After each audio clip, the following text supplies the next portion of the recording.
I'm nothing like you.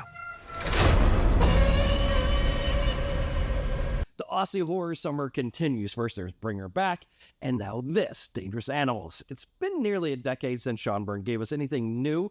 His last hit in 2015, and before that, The Loved Ones, which has become kind of a cult classic in its own horror space.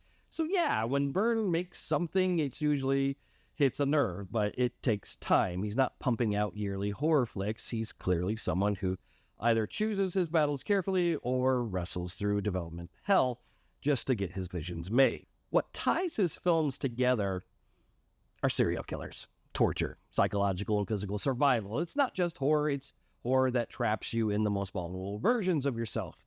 And Dangerous Animals doesn't stray from that formula. In fact, if anything, it refines it in ways that are deeply unsettling and at times surprisingly thoughtful. The story leans into a disturbing setup. A sea drifter surfer girl gets kidnapped by a serial killer whose obsession is sharks, but not in the way you might think. This guy, Captain, played by Jai Courtney, takes victims and forces them into the water to be eaten by sharks and records the whole thing.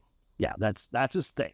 He doesn't want to just kill, he wants to watch nature do it for him. It's sick, sure, but it's also terrifyingly creative in primal kind of way. Sharks, the ocean, helplessness, it all taps into fear that most people don't even want to admit they have. There's a kind of helplessness that hits differently in this film. Imagine being restrained, watching something horrific unfold, knowing full well that there's absolutely nothing you can do. Not for yourself, not for someone you care about.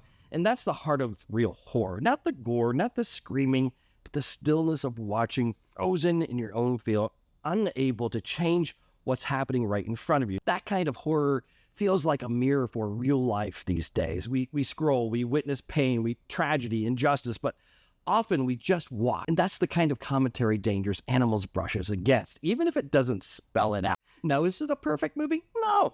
There's some structure issues, pacing wobbles here and there, and few scenes try to go bigger than the budget allows, and I get it. Sometimes a filmmaker wants to swing for the fences, but if you don't have the tools to make it look believable, it can pull a viewer out. And for me, the ending tried a bit too hard. It wanted to go out with a bang, but instead, it just kind of disconnected. Still, there's something refreshing about the way Byrne keeps tension moving. Just when you start to think things are getting repetitive, the movie throws a wrench into it. A new beat, a new threat, a new twist.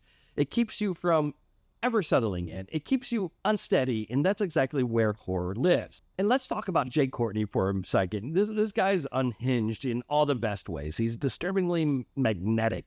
Every second he's on screen, you're leaning in and not sure if you want to see what he does next, but also not able to look away. That kind of presence is rare, and I'd love to see what else he can do with a starring role if he stays in the horror or whatever performance he does. He's a long-time character actor, and I'd like to see him get front and center for a change. On the other side of that, the surfer girl, our main character, actually fights back. That's what makes the film stand out from a lot of survival horror. It doesn't give us a passive victim. She resists, she adapts, she does everything she can to survive, and that gives the film something empowering beneath all the dread.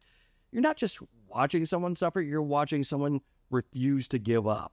And in a genre that's too often sidelined women into roles of screaming and running, it's good to see the strength and resolve take center stage.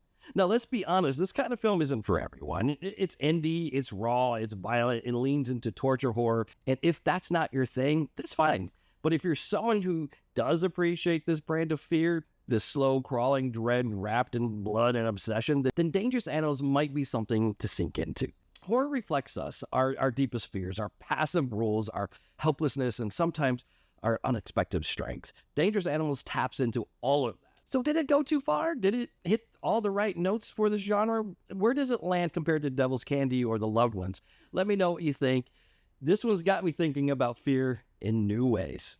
Appreciate you going on this film journey with me, and as always, be real. You're a fighter. I love fighters. Makes for a better show.